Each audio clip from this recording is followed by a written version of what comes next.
திமுக சட்டத்துறையின் 3வது மாநில மாநாடு ஜனவரி 18 காலை 7 மணி முதல். அனைவரும் வருக. இப்போது புதிய அறிமுகம் ஆச்சி ஹோட்டல் சாம்பார் 50 கிராம் ரூபாய் 20 மட்டுமே.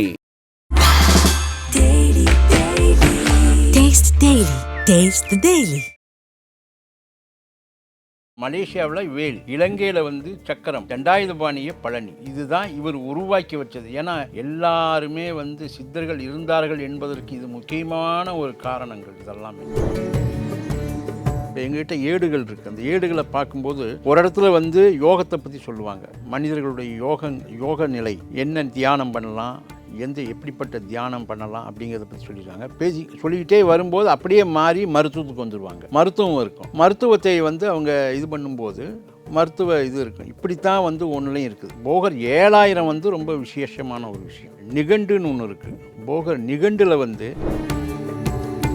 புலிப்பாணி 500ன்னு சொல்லிட்டு ஒரு புஸ்தகம் இருக்குது. அதில் சொல்லியிருக்காங்க 9 நவபாஷாணங்கள் என்னென்ன. இதுக்கு குரு ஒன்று இருக்குது. இந்த நவபாஷாணத்துக்கு குரு என்னன்னா பாஸ்பரஸ் அதை சேர்த்தி வீரம், பூரம், காரம், கௌரி, மனோச்சிலை, வெள்ளை பாசானம், இப்படி 9 வகை.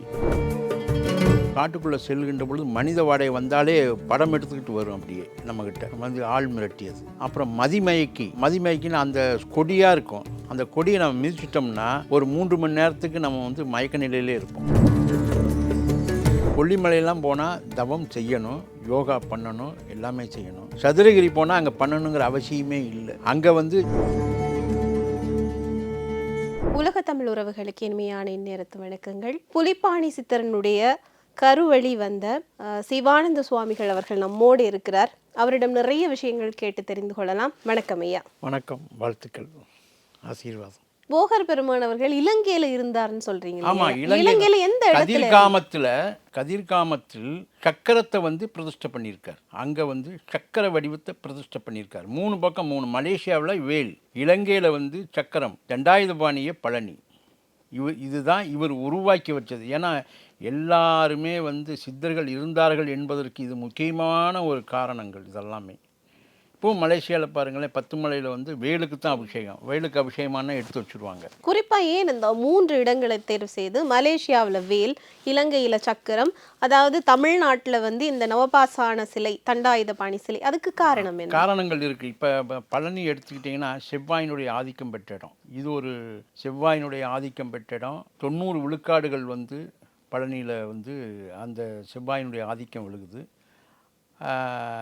அதனால் இந்த இடத்த அவர் தேர்ந்தெடுத்து இது பண்ணார். அது இலங்கை ஒரு தீவு. இது தீவுனால் அந்த மண்சாரம், வாய்ச்சாரம், நீர்ச்சாரத்தில் இந்த இடத்துல சக்கரங்களால் தான், எப்படி நம்ம உடம்பு இருக்கே ஒழிய மருந்து சாப்பிட்றோம். வர்ம புள்ளிகள்னு சொல்லுவாங்க. வர்ம புள்ளிகளுடைய அமைப்பில் ஜாயிண்ட்டுகள்லாம் இதாகிருக்கு. அதுபோல் அந்த எந்திரங்களே ஜாயிண்ட்டுகளால் ஆனது தான். முக்கோண வடிவத்தில் வந்தது. அப்போ இந்த இடத்துக்கு இந்த சக்கரம்தான் தேவைப்படும் அப்படிங்கிற ஒரு இதில் அந்த இது. அதே மாதிரி மலேசியாவில் வேலு அந்த மண்சாரம், வாய்ச்சாரம், நீர்ச்சார அமைப்பில் இந்த மலையில் இதுதான் இதுக்கு உரிய பொருள் அப்படின்னு சொல்லி போட்டு அந்த வேலை அவர் இது பண்ணுறாரு. அது அவருடைய ஞான திருஷ்டியில் பார்த்து அவர் செய்தது ஒரு இது. ஐயா, இப்போது போகர் ஒவ்வொரு இடங்கள்லையும் நிறைய விஷயங்களை அந்த நீங்கள் சொன்ன மாதிரி அந்த வாயுச்சாரம், மண்சாரத்துக்கு ஏற்ற மாதிரி பிரதிஷ்டை செய்திருக்கார், இது பண்ணி வச்சிருக்காருன்னா அதனுடைய முக்கியமான இங்கே நம்ம நவபாசான சிலைகள் எடுத்துக்கொண்டோம் அப்படின்னு சொன்னால் மருத்துவம் சார்ந்து மனிதர்களுக்கான நோய்களுக்கான ஒரு தீர்வு அப்படின்ற மாதிரியான ஒரு விளக்கத்தை ஒரு சாதாரண ஒரு பாமரர் புரிந்து கொள்ளலாம். இதே போல் இந்த மருத்துவம் 500 அப்படின்னு சொல்லப்படுகின்ற இந்த நூலில் என்ன வகையான நோய்கள் எல்லாம் குறிப்பிட்டிருக்கிறாங்க? அது வருங்கால இதுக்கு முன்னாடி வந்த நோய்கள் பற்றி குறிப்பிட்டிருக்கிறாங்களா, இனிமேல் வரப்போகிற நோய்கள் பற்றி எல்லாம் குறிப்பிட்டிருக்கிறாங்களா, என்ன குறிப்புகள் இருக்குது? அதாவது அவங்க நிறையா மருத்துவ குறிப்புகள் வச்சுருக்காங்க. மனித உடம்புக்குள்ளே ராஜ வியாதிகள்னு இருக்குது. சாதாரண சலதோஷம், இது மாதிரி காய்ச்சல், இந்த மாதிரி போகிறத விட்டுட்டு பெரிய பெரிய ராஜ வியாதிகள்னு சொல்லக்கூடிய இந்த கேன்சர், அது புற்றுநோயின்னு சொல்லுவாங்க தமிழில். அப்புறம் நீர் சம்பந்தமான பிரச்சனைகள், இதுக்கு எல்லாமே மூலிகைகளை கொண்டு செய்யக்கூடியது ஒரு மருத்துவம். ரசாயனம், அதை விட்டது அந்த இயற்கை பாஷாணங்களை கொண்டு செய்யக்கூடிய ஒரு விஷயம். இது ரெண்டையுமே அவங்க சொல்லியிருக்காங்க. அதில் அதில் வந்து இப்போ நிறையா பேர் அந்த பாஷாணங்களை தொடுறதில்ல. ஏன்னா அதை சுத்தி பண்ணி அதை சரியான வகையில் சேர்த்துறதுங்கிறது வந்து சாதாரண விஷயம் அல்ல. நவபாஷாணம்ங்கிறதே 9 வகை பாஷாணம் தான். அதனால தான் இன்றைக்கு வந்து அந்த நவபாஷாணத்தை உருவாக்க முடியாத ஒரு சூழ்நிலை உருவாகிருக்கு. இந்த மாதிரியான மூலிகை விஷயங்களை வந்து அவங்க சொல்லியிருக்காங்க. என்னென்ன உடம்புக்கு என்னென்ன நோய்கள் வந்தால் இது இருக்கும். அவங்க வந்து பலவாறு சொல்லியிருக்காங்க. மருத்துவம் மட்டுமே சொல்ல மாட்டாங்க. இப்போ எங்ககிட்ட ஏடுகள் இருக்குது. அந்த ஏடுகளை பார்க்கும்போது ஒரு இடத்துல வந்து யோகத்தை பற்றி சொல்லுவாங்க. மனிதர்களுடைய யோக நிலை என்ன, தியானம் பண்ணலாம், எப்படிப்பட்ட தியானம் பண்ணலாம் அப்படிங்கிறத பற்றி சொல்லியிருக்காங்க. சொல்லிக்கிட்டே வரும்போது அப்படியே மாறி மருத்துவத்துக்கு வந்துடுவாங்க. மருத்துவம் இருக்கும். மருத்துவத்தை வந்து அவங்க இது பண்ணும்போது மருத்துவ இது இருக்கும். இப்படித்தான் வந்து ஒன்றுலையும் இருக்குது. போகர் 7000 வந்து ரொம்ப விசேஷமான ஒரு விஷயம். நிகண்டுன்னு ஒன்று இருக்குது. போகர் நிகண்டில் வந்து அதுக்குண்டான ஒரு வழிமுறைகளெல்லாம் சொல்லி கொடுத்துருப்பார். இன்னென்ன மூலிகைகள் இன்னென்ன இது அப்படிங்கிறது வந்து அவங்களே பரிபாஷைன்னு சொல்லுவாங்க. சாதாரணமாக சித்தர்கள் எழுதுனா புரிஞ்சுக்க முடியாதுங்க. டபுள் அர்த்தத்தில் எழுதி வச்சுருப்பாங்க அவங்க. அதான் பரிபாஷைன்னு சொல்லுது. அதை நம்ம தெளிவாக தன்னுடைய வாழ்க்கையே அதுக்காக அர்ப்பணித்து அதுக்குள்ளே போய் ஆராய்ச்சி செஞ்சு, ஆனால் அவங்க ஆராய்ச்சி செஞ்சு ஒன்றும் இது பண்ண முடியாது. நமக்கு தெரிஞ்ச அளவுக்கு நம்ம தெரிஞ்சுக்கலாம், அவ்வளோதான். அந்த மாதிரியான இதுகளைத்தான் அவங்க வந்து நூலில் எழுதி வச்சுருக்காங்க. இந்த சித்தரட்டு குறிப்புகளில் இந்த கொரோனா சம்பந்தமான குறிப்புகள் எல்லாம் இருந்திருக்கா? கொரோனா சம்மந்தமான ஒரு வைரஸ் தான். அதை என்ன, கிருமி நாசினின்னு சொல்கிறோம் இல்லையா, நம்ம இதில் வந்து கிருமி நாசினிகள்னு எத்தனையோ இதுகள்லாம் வருது. அதுபோல் வந்து கொரோனாங்க இதெல்லாம் நம்ம வச்சுக்கிட்ட பெயர் அது. ஆனால் அதுக்கு அவங்க ஒவ்வொரு பேரும் ஒன்று சொல்லுவாங்க. அதெல்லாம் வந்து சுவாச சம்பந்தமான ஒரு அந்த லங்ஸில் இருக்கக்கூடிய அந்த சளி சேர்ந்ததுன்னா என்ன நமக்கு இது வரும் அப்படிங்கிறத பற்றி அதுக்குண்டான இதுகளைத்தான் அவங்க சொல்லியிருக்காங்க. அந்த ராஜ வியாதிகள் வரக்கூடிய ஒரு வியாதி அது.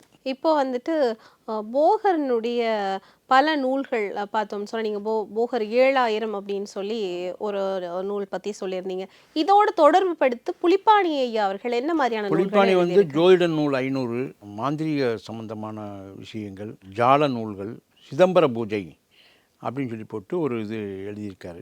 இதுகள்லாம் சில விஷயங்கள் மருத்துவத்தோடய சேர்ந்தே வரும். அது பேர் இருக்கும், ஆனால் மருத்துவத்தையும் சேர்த்தியான்னு சொல்லுவாங்க அவங்க. எப்போதுமே ஒரு அவங்களுடைய ஒரு பாடல் கூட வந்து வீண் போகாத விஷயங்கள்.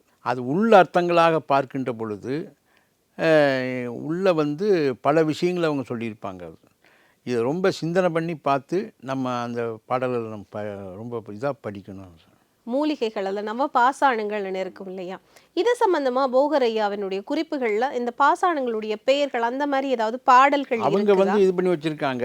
போகர் புலிப்பாணி 500ன்னு சொல்லிட்டு ஒரு புஸ்தகம் இருக்குது.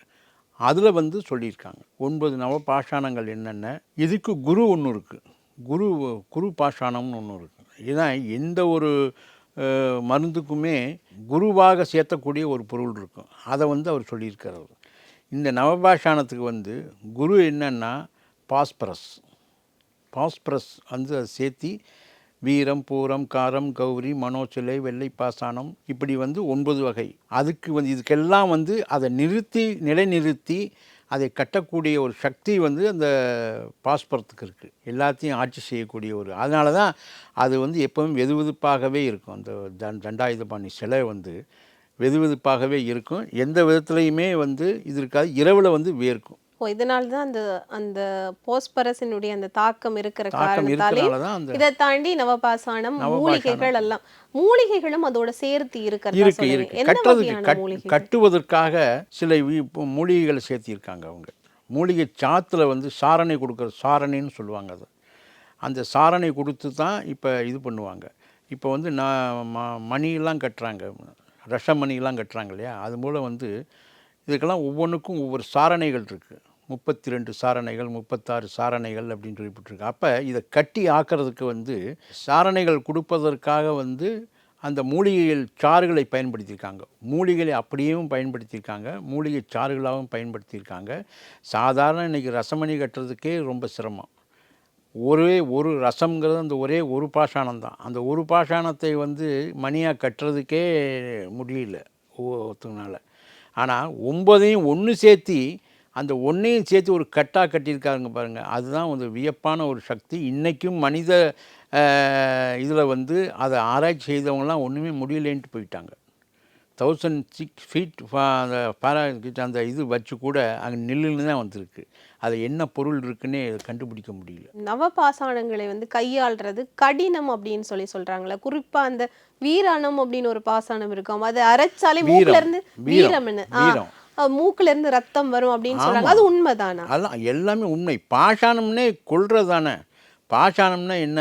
பாஷாணம்ங்கிற விஷம். விஷத்தை விஷத்தால் எடுக்கிறது. பார்த்தீங்கன்னா இப்போ நாகபாம்பு விஷத்திலிருந்தே விஷம் எடுக்கிறாங்க. இப்போ திமிங்கலத்தோட இதிலிருந்து விஷம் எடுத்து இது பண்ணுறாங்க எல்லாம். அப்போ வைரத்தால் தான் இருக்க முடியும். வைரத்தால் தான் இருக்க முடியும். அதுபோல் வந்து இந்த நோயை தீர்ப்பதற்கு அந்த விஷமான அந்த பாஷாணத்தையே, அந்த பாஷாணம்ங்கிறதே, பாஷாணம்னு சொல்கிறது ஒரு மொழி, விஷம்னு சொல்கிறது நம்ம தமிழ் மொழி. அதை வந்து கட்டாக கட்டி செய்வதற்கு ஒரு நியதி அந்த ஒரு இது. இப்போ ராஜ நோய்கள் இருக்கு அப்படின்னு சொல்லியிருந்தீங்க இல்லையா? அதே போல ராஜ மூலிகைகளும் இருக்குதா? ஆமாம், நிறைய கண்ணுக்கு புலப்படாத பேய் மிரட்டி, ஆள் மிரட்டி, ஏறு சிங்கி, இறஞ்சிங்கி, இது போன்ற இதுகள்லாம் வந்து நீர்மேல் நெருப்பு, இந்த மாதிரியான மூலிகைகள்லாம் நிறையா இருக்குது. அரிய மூலிகைகள் கண்ணுக்கு புலப்படாத இடத்துல. அதப்பட்டது ஒரு காட்டுக்குள்ளே செல்கின்ற பொழுது மனித வாடகை வந்தாலே படம் எடுத்துக்கிட்டு வரும். அப்படியே நம்மக்கிட்ட நம்ம வந்து ஆள் மிரட்டியது படம் எடுத்துக்கிட்டு வர மாதிரியே பூசணி இலை மாதிரி இருக்கும். நம்மளை இது வந்து இது பண்ணும். அப்புறம் மதிமயக்கின்னு அந்த கொடியாக இருக்கும். அந்த கொடியை நம்ம மிதிச்சிட்டோம்னா ஒரு 3 மணி நேரத்துக்கு நம்ம வந்து மயக்க நிலையிலே இருப்போம். மயங்கிரும். எந்த இடத்துல நம்ம இருக்கோம்னு சொல்ல முடியாது. மயக்கி காடுன்னு சில இடங்களில் இருக்குது, வனாந்தரங்களில். அது மனிதர்கள் இருக்கக்கூடிய இடத்துல இருக்கவே இருக்காது. தப்பு தவறி நம்ம போனாத்தான். எப்படி மிருகங்கள் அந்தந்த இடங்களில் இருக்குது, நம்ம போய் ஏன்னா மாட்டிக்கிட்டாத்தான் நம்ம மிருகங்களுக்கு நம்ம. அதுபோல் வந்து மூலிகைகளும் கண்பாடாத இடங்களில் வந்து நீர் வேர்வை, நம்முடைய உடம்புடைய வேர்வை வந்து அதுக்கு பட்டாலே தெரியும். அதுக்கு இந்த மாதிரியான அரிய மூலிகைகள், ராஜ மூலிகைகள், இதுக்கெல்லாம் அவங்க பயன்படுத்தியிருக்காங்க. இப்போ மதிமயக்கி அப்படின்னு ஒரு மூலிகை இருக்குன்னா, அந்த மூலிகையை நம்ம எதுக்கு பயன்படுத்தணும்? நம்ம மயங்கிடுறோம்னா அது நம்ம கிட்ட போனாலே நம்மளுக்கான மயக்க நிலை வந்துருந்தது. இதெல்லாம் எதுக்கு அவங்க பயன்படுத்தியிருக்காங்க? அதெல்லாம் வந்து அன்றைய காலகட்டங்களில் வந்து அவங்களும் ஆப்ரேஷன்லாம் பண்ணியிருக்காங்க. சித்தர்கள்லே வந்து ரண சிகிச்சைன்னு சொல்லுவாங்க, அதுக்கு பேர். அந்த மூலிகைகளை வந்து முறையாக எடுக்கணும். எல்லாமே நம்ம சொல்கிறோமே ஒழிய இப்போ கொடுக்குற மாதிரி இந்த மூலிகைகளை வச்சு அதே மாதிரி வந்து அந்த மூலிகைகளை அவர்கள் பயன்படுத்துவதற்காக காப்பு கட்டி சில விஷயங்களை இது பண்ணி அதுக்கு மந்திர உச்சாரணங்கள் செய்து இந்தந்த இலைகளை இப்படித்தான் பறிக்கணும், இந்தந்த தண்டு வடத்தை இப்படித்தான் எடுக்கணும், மூலிகை சமூலம்னு சொல்லக்கூடிய எல்லாமே தண்டு, இலை, வேறு எல்லாமே சமூலம்னு சொல்லக்கூடியது. இதுகளை பூரா வந்து எப்படி எடுக்கணுங்கிற அந்த பக்குவம் அவங்களுக்கு தெரியும். இப்படி எடுத்தால் தான் அதை வந்து நிறைவு செய்ய முடியும். இப்படி எடுத்தால் தான் உயிரோடு இருக்கும். அப்போ தான் அது வேலை செய்யும். குறிப்பா வந்து இன்னொரு ரொம்பவே பவித்திரமான மூலிகை அப்படின்னு சொல்லுவாங்க, சஞ்சீவி மூலிகை அப்படின்னு சொல்லுவாங்க இல்லையா? இப்ப அது வந்து இருக்குமா? இப்பயும் இருக்குதா? அது பயன்படுத்துறாங்க. ராமாயணத்துல வந்து அது கதையில வருதுங்க. ஆமா, உயிரை கூட காப்பாத்துற அளவுக்கான வந்தாங்க அப்படிங்கிறது. சஞ்சீவினாலே சிரஞ்சீவின்னா சிரஞ்சீவி, சஞ்சீவி, இதெல்லாம் எந்த நோய்களுக்குமே பயன்படுத்தலாம். எப்பேற்பட்ட நோயாக இருந்தாலும் அதோடு மயக்கமானவர்களை தெளிய வைக்கக்கூடிய மூலிகை இந்த சஞ்சீவி மூலிகை. அது இப்போயும் இருக்குங்களா? எந்த இடங்கள்? அதுதான் இப்போ நான் ராஜ மூலிகைகள் சொன்னேன் இல்லையா, எந்த இடத்துல இருக்குது என்னங்க அதை தேடி கண்டுபிடிக்கிறதுக்கே நம்மளால் முடியாதுங்க. அதை அப்படி மூலிகையிலே நம்மளை வந்து ஏமாற்றிடும். ஒரே மாதிரியே இருக்கும். ஒரே துளசின்னு நம்ம சொல்கிறோம், துளசி மாதிரியே இன்னொரு துளசி இருக்கும். இப்படி மூலிகைகள் நம்ம வந்து ஏமாற்றிடும். இதுக்கெல்லாம் கர்ம வினைன்னு ஒன்று இருக்குது. அதுக்குள்ளே வந்தால் தான் அது நமக்கு இருந்தால் தான். கோடியில் ஒருவன் விதி உள்ளான் காண்பான் அப்படிமா, கோடியில் ஒருவன் விதி உள்ளான் காண்பான். இதெல்லாம் அவர்களுக்கு உண்டான இப்போ நீங்கள் நானும் பேசிக்கிட்டு இருக்கிறதே இந்த விதி இருக்குது, கர்ம வினை. அது எங்களை நீங்கள் இன்டர்வியூ எடுக்கணும்னு இருக்குது. இன்றைக்கி நீங்கள் எடுக்கிறீங்க, நீங்கள் சில விஷயங்களை தெரிஞ்சுக்கிறீங்க, அவ்வளோதான். ஏங்க சொல்லணும்னு விதி நாங்கள் சொல்கிறோம். எல்லாமே அந்த கர்ம வினையால் தான் வர்றது. அதுபோல் யாருக்கு என்ன அமைப்புகள் இருக்கோ அதுதான் இது. இப்போ நாங்கள் சித்தர்களுடைய வந்துட்டோம் அப்படிங்கிறதுக்காக சித்தர்கள் ஆயிட முடியாது. சித்தர்கள் வாரிசில் வந்திருக்கோம், அவ்வளோதான். சில விஷயங்கள் நாம் தெரிஞ்சு வச்சுருக்கோம். இது வந்து கர்ம வினை, கர்மாவால் உருவாக்கப்பட்ட ஒரு பூர்வ ஜென்ம அமைப்பு, அவ்வளோதான். பொதிகை மலைக்கு போனாலும் இந்த மாதிரி மூலிகை காற்றையெல்லாம் நாம் அனுபவிக்க முடியும் அப்படின்னு சொல்லுவாங்க. அப்போ நம்ம இந்த மாதிரி எந்த இடங்களுக்கெல்லாம் போனால் வந்து அதை உணர்றதுக்கான பிராப்தம் இருக்குன்னா எங்கே போகலாம்? கொல்லிமலை வந்து சுவாசத்துக்கு உண்டான ஒரு இதுகள். அதே மாதிரி சதுரகிரி அங்கே போனீங்கன்னா மூலிகை காற்று. கொல்லிமலையெல்லாம் போனால் தவம் செய்யணும், யோகா பண்ணணும், எல்லாமே செய்யணும். சதுரகிரி போனால் அங்கே பண்ணணுங்கிற அவசியமே இல்லை. அங்கே வந்து இயற்கையாகவே நமக்கு எல்லாமே கிடச்சிரும். அந்த சுவாசிச்சுட்டு நம்ம ஆன்மீக விஷயங்களையும் ஞானத்தையும் பேசிக்கிட்டு இருந்தாலே குரு கூட தான் போகணும். எப்போவுமே இந்த இடங்களுக்கெல்லாம் குரு இல்லாமல் போக முடியாது. குரு இல்லாமல் எந்த ஒரு அமைப்பும் கிடையாது உங்களுக்கு. அது மாதிரி வந்து இந்த மாதிரியான ஒவ்வொரு இடங்கள் அவங்க ஒரே தான், வாயுச்சாரம், மண்சாரம், நீர்ச்சாரம். இது எங்கே இருக்கோ அங்கே தான் வந்து சித்தர்கள் இருந்திருக்காங்க, அங்கே தான் அவங்க வாழ்ந்திருக்காங்க, அங்கே தான் எல்லாமே. இந்த சதுரகிரிக்கு பக்கத்துலேயே வந்து தவகிரின்னு ஒரு இடம் இருக்குது. அங்கே தான் புலிப்பாணி, அங்கேயே ஓடையெல்லாம் இருக்குது, நீர்வீழ்ச்சி இருக்குது, குகை இருக்குது, எல்லாமே இருக்குது. அங்கே ஒரு நாள் வாழ்ந்திருக்காங்க. சித்தர்கள் ஒரு இடத்துல வந்து சாமானியமாக இருந்ததே கிடையாது. எல்லா இடங்களுக்கும் சென்று அந்த இடங்களை வந்து கண்டுபிடிச்சி அங்கே தவம் செய்து தான் அவங்க வந்து தன்னுடைய வலிமையை பெற்றிருக்காங்க. அந்த மாதிரி இப்போ இருக்கிறவங்க செல்ல முடியாது. அதனால தான் அவர்களுக்கு நமக்கும் ஒரு வித்தியாசம். பல விஷயங்களை பற்றி நம்மோடு பகிர்ந்து கொண்டீங்க. இன்னும் நிறைய விஷயங்கள் பேசுகிறதுக்கு இருக்குது. தொடர்ந்தும் பேசுவோம். இந்த நேரத்துக்கும் நேர்காணலுக்கும், இந்த நேர்காணல் செய்கிறதுக்கு கிடைத்த வாய்ப்பை அருளிய இந்த பிரபஞ்ச சக்திக்கும் உங்களுக்கும் ரொம்பவே நன்றி. நிச்சயமாக ஐபிசி சேனலுடைய நிர்வாகிகளுக்கும் எல்லோருக்கும் எங்களுடைய மனமார்ந்த ஞான தண்டாயுடைய அருளும் போகர் புலிப்பானுடைய பேராற்றலும் உங்களுக்கு நிறைவாக கிடைத்து இன்னும் வாழ்வாங்க வாழ்ந்து நல்ல ஒரு செய்திகளை கொடுத்து நல்ல விழிப்புணர்வு கொடுக்க வேண்டாம் ஆசீர்வதிக்கிறோம். வாழ்த்துக்கள். திமுக சட்டத்துறையின் 3வது மாநில மாநாடு ஜனவரி 18 காலை 7 மணி முதல். அனைவரும் வருக. இப்போது புதிய அறிமுகம் ஆச்சி ஹோட்டல் சாம்பார் 50 கிராம் ரூபாய் 20 மட்டுமே. Taste the Daily.